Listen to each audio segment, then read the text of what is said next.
Hello everyone, I hope you are all doing well. I'm so excited about this series and I'm really enjoying creating these tutorials for you. So let's keep building together. In this video, I'll walk you through setting up custom colors for our app's color theme. As you can see, we'll be supporting dark mode only for this application, and I'm really excited to share this color palette with you. And we'll set up a configuration that makes these colors easy to access throughout the whole project. So first of all, let's go to the assets directory here. And as you can see, we have this accent color here. What we want to do, we want to create a new folder that will organize our colors. So hit new folder, name it theme colors. And what we want to do is to move this accent color under the theme color. Great. And what we want to do is to modify this accent color to be like a grayish, bluish color. So in order to do that, you have to select the accent color, go to the inspector, right top corner, and here for the appearance, select any dark. And in order to set the color, click on this cell. Under the color, for content, select sRGB. And in order to introduce a hex color, we need to select 8-bit hexadecimal. Great. And all the colors will be in the description of this video, so you can just go there and copy paste them. But I will just introduce them manually. So the accent color is going to be 9 EC8B9. There you go. We have our awesome accent color. And what we want to do, we want to configure the same color for dark mode. So under color content, go to sRGB, select the hexadecimal option, and just copy the color from the any appearance option. Great. Hit enter, and we have the accent color set up.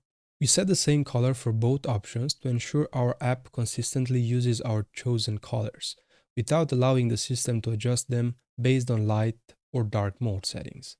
This way, our app will look the same regardless of the user's system preferences.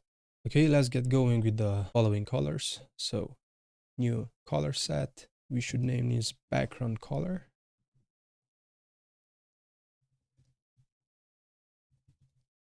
And for the color, you can just copy paste it. I'm going to type it 1A, 1D to 1. Same for dark mode. Hit enter. The next one is going to be named SecondaryBackgroundColor. Just move it under theme colors. 3.6, 3A, 3D. Copy, enter. Paste it here. Hit enter. Awesome. You also want a SecondaryTextColor, new color set, SecondaryTextColor. Again, move it under theme colors to be organized. And here type A, B, B, 8, C, 4. Paste it here. Great.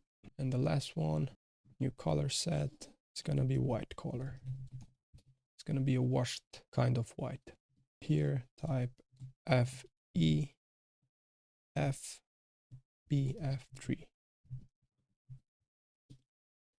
It changed slightly, not much, but it's really noticeable in a dark environment. Great, we now have all the custom colors set up, but we need a way to somehow access them throughout our code. So in order to do that, under the UI styling, we will create a new class. New file from template, Swift file, and we should name this app color theme. Here we first need to import Swift UI because we will use the color which is associated with Swift UI. Then we will create an enum to hold our color constants. App color theme. And now if you don't want to write them all, so if you go to my GitHub page under the app color theme, so it's basically here under the snippets, go to copy and app color theme. You can just copy the entire file and paste it here.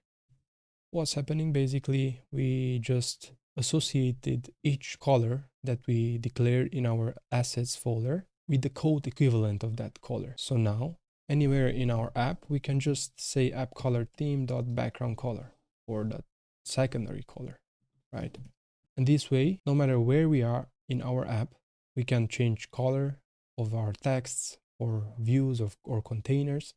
And we just have to access this appColorTheme enum. The reason I prefer using enums over structs or constant classes is because enums cannot be instantiated. If we attempt to instantiate an enum, we'll get the compile time error, whereas structs can be instantiated, which isn't needed for constants. So as an example, let's go to our content view, right? And here, if we want to say let app theme color